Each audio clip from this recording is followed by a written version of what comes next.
Okay, Math 128. Here's question 13 on the final review.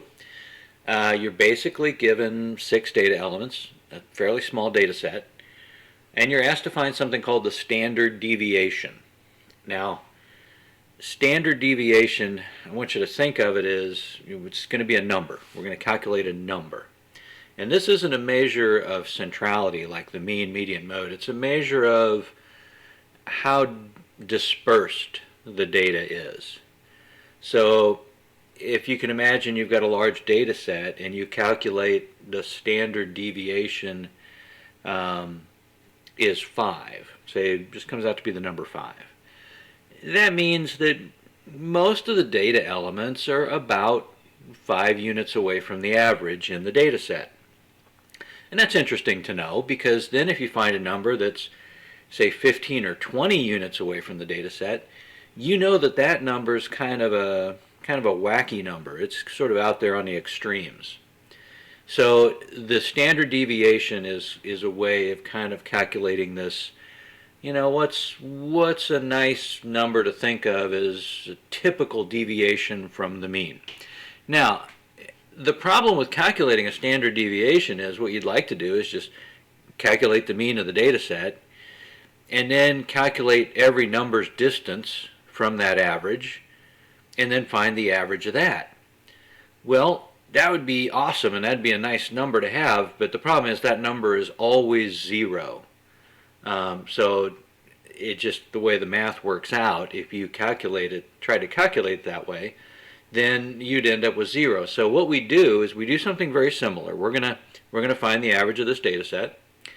We're going to calculate each number's difference from that average, but then we're going to have to do some things different to avoid the fact that it's going to, if we just took the average of that, we'd end up with 0. So here we go. Let's go ahead and go through. First of all, there are 6 steps to calculating a standard deviation, and none of these steps are difficult. They're all steps you've probably done before in previous math classes, kind of things. So nothing hard. It's going to take a while to get through this problem just because there's 6 steps and each step takes a certain amount of time. Now don't think that just because it may take me a long time to get through this, remember I'm explaining it and I'm going slow. If you take one of these problems and sit down and crunch it out, it's probably only going to take you a few minutes to actually get the answer. It's not that bad a problem. So don't let this problem, don't treat this problem like, oh, I don't want to deal with this one because it's just going to take too long. It's actually a problem worth doing because it's very accessible and only has 6 data elements. Now, if I gave you one of these with 20 or 25 data elements, I personally would be thinking, hey, I'm not going to deal with this. This is crazy. This would take too long to do by hand. And I'd want to use some kind of calculation method. But let's go ahead. This one's very doable. Let's take a look at these steps. Like I said, they're fairly straightforward. We're going to find the mean or the average of the data set. Finding the average of 6 numbers, that's not bad. Won't take us long at all. Then we're going to look at each number and we're going to basically subtract the average from each number. That's easy too. That's 6 subtractions that we're going to do. Then we're going to take each of those numbers and we're going to square them. We're going to use a calculator to do that, and it's not going to be that bad. Then we're going to add up those numbers, and then instead of dividing it by the number of elements, we divide it by n minus 1, which is just 1 minus the total number in the set. So we're going to end up dividing by 5 instead of 6. When we're finally done, we take the square root of that. That kind of adjusts for the fact that we took the square of the numbers up here. Okay, so that's it. Let's go ahead and run through this, and I'll try not to make it take too long. So the first thing we're going to do is we're going to find the mean. I'm just going to use a calculator. I'm going to add these numbers up. 15, 11, 22, 18, 33, and 21. Looks like I got them in okay. And I end up with 120, which I'm going to, 1, 2, 3, I'm going to divide by 6. and that equals 20. So this is going to make this really pretty simple. Okay. Now I'm going to find the deviation of each element. So let's just do this. And the way you do this, you take the 15 and you subtract the average. You do it in the same direction each time. And this is the direction you should use.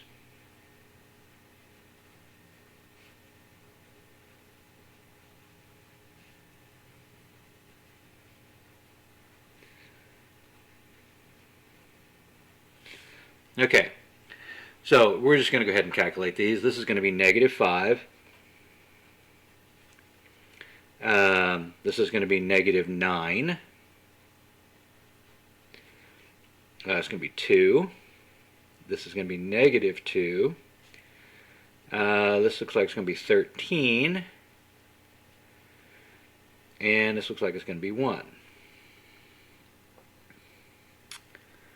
And just real quick, if we just took the average of these numbers, you'd get 0, right? Because you have, if you add up the positive numbers, you get 16, and you get 16 negative numbers, and you end up with, just when you add them up, you get 0, and 0 divided by 6 is still 0. So just taking the average of these numbers would not get us a meaningful number to work with.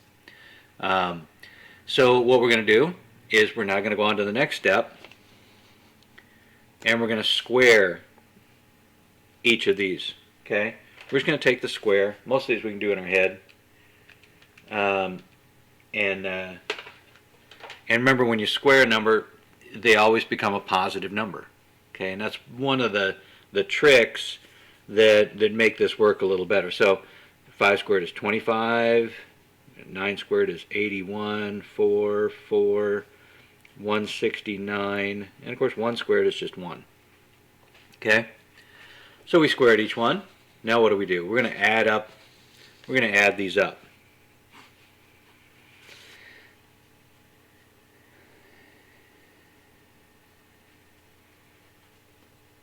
Make sure I got that right. I'm going to add them the other way. 5, 6, 10, 14, 23, 24. Yep.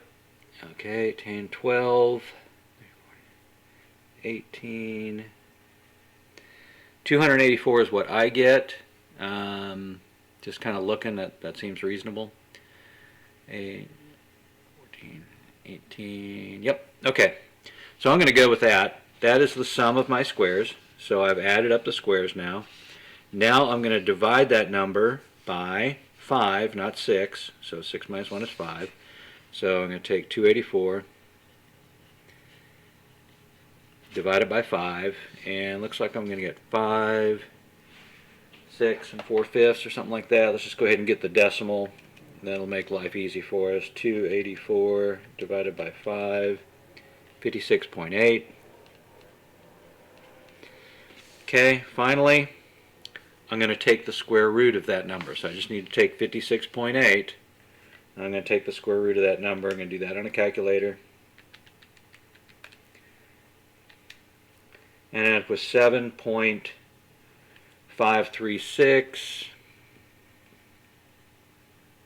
5777473, and let's just take that out to maybe 2 decimal places and call it 7.54. Okay, so we would say that the standard deviation of this data set, okay, is 7.54. And that's something we can use. We can. It actually tells us a lot more about the data, especially if the data falls on a normal distribution. We know what percentage of the data lies within 7.54 each side of the mean. So it is a pretty useful number, but we'll learn more about that in other problems. Right now, all you have to do is know how to calculate that standard deviation. And we did this in under 10 minutes with a lot of explanation behind it, so not a bad problem.